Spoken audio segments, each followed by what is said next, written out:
You've probably heard the Hollywood version. Samurai were noble warriors, guided by honor, discipline, and a poetic sense of death. But what if I told you their most sacred ritual was so horrifying that even European executioners, men who beheaded criminals for a living, vomited at the sight of it? What if I told you that in medieval Japan, pain wasn't an accident of punishment? It was engineered. Not chaotic, not frenzied, engineered like a luxury product. Refined, elevated, ritualized into an art form so detailed that manuals taught where to cut, how the body should fall, and even what facial expression the dying man should maintain.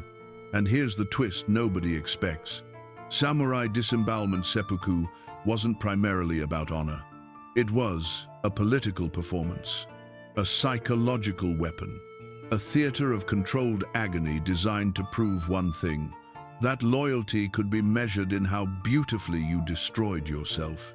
Across the next chapters, you're going to see how this ritual evolved from a battlefield suicide into a fully choreographed spectacle of suffering, how it became entangled with government propaganda, how ordinary men were pressured into slicing themselves, open to protect their families, and how the supposedly noble ideal of dying with dignity masked a brutal reality that makes modern hazing look like a birthday party.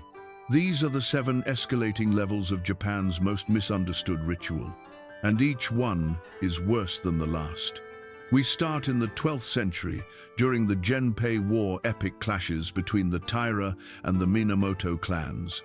On the battlefield, death was simple.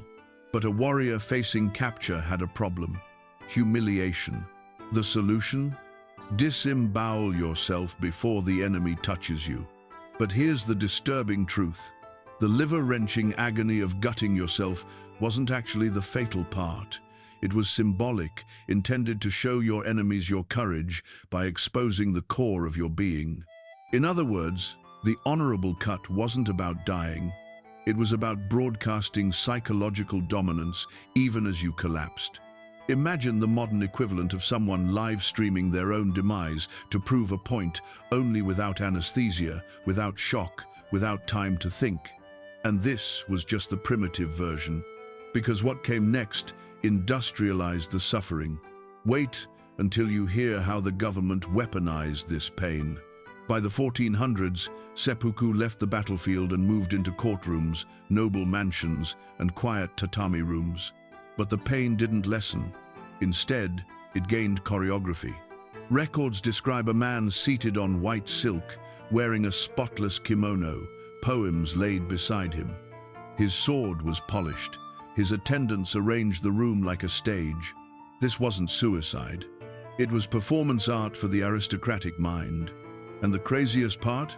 A good performance mattered more than survival. Samurai were told to stab the blade into their left abdomen, draw it across to the right, then cut upward, an action nearly impossible without fainting from agony. The goal was simple and absurd. If your hand trembled, your legacy was ruined. Imagine being judged not just for dying, but for dying gracefully. Like a talent show where the losers bleed out on stage. And the audience? They clapped in poetry.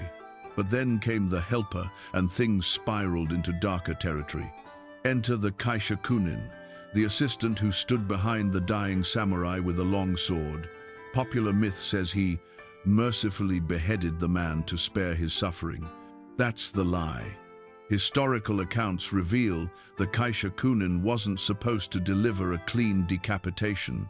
That would be too humane. Instead, he was trained to cut just enough to break the spine, but leave the head attached by a flap of skin. Why? Because a rolling head was dishonorable. A clean kill made the ritual too easy.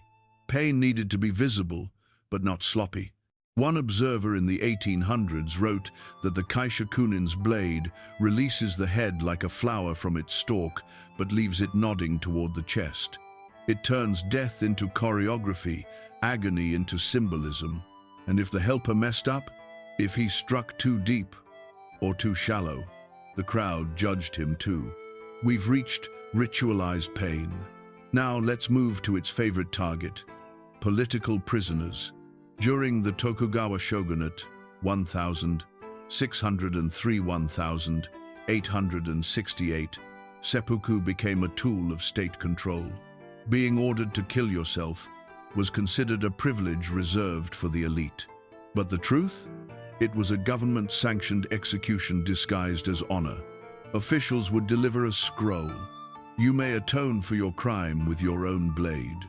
Translation: kill yourself, or we'll do it messier.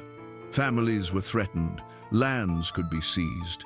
A man who refused seppuku risked brutal punishment and humiliation of his entire lineage.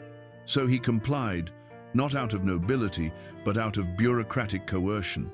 It's like being told, you're being fired, but if you resign right now, we won't destroy your family.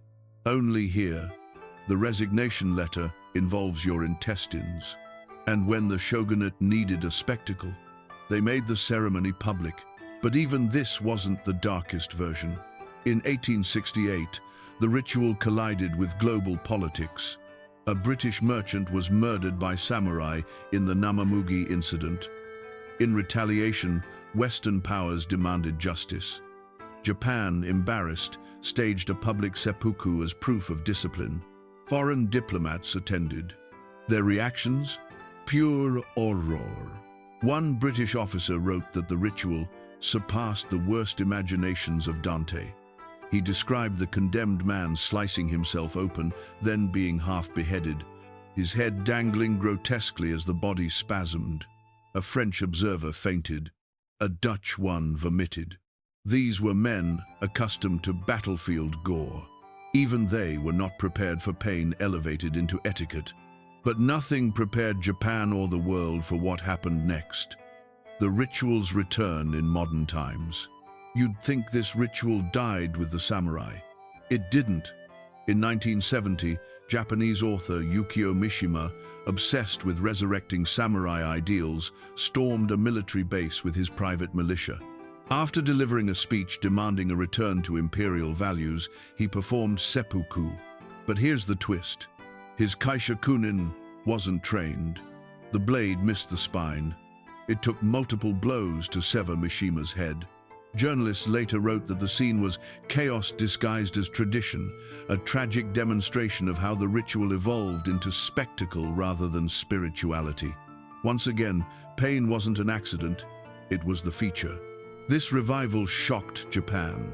It proved seppuku wasn't ancient history, it was a psychological symbol powerful enough to warp even modern minds.